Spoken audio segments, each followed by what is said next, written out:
IPL 2025 18వ edition ప్రారంభం కానుంది.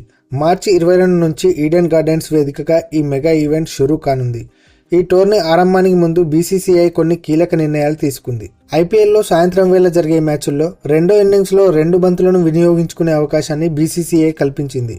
గురువారం మార్చి 20 ముంబైలో జరిగిన కెప్టెన్ల సమావేశంలో బీసీసీఐ ఈ నిర్ణయం తీసుకుంది.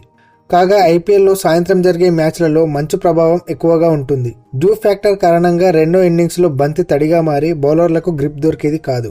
దీంతో బౌలర్లు సరైన లైన్ అండ్ లెంత్లో బంతులు వేయలేక పరుగులు సమర్పించుకునేవారు. చాలా మ్యాచ్ల్లో మంచి ఎక్స్ ఫ్యాక్టర్గా మారేది. అందుకే ప్రతి జట్టు టాస్ గెలిస్తే తొలుత బౌలింగ్ ఎంచుకునేందుకే మొగ్గు చూపేవారు.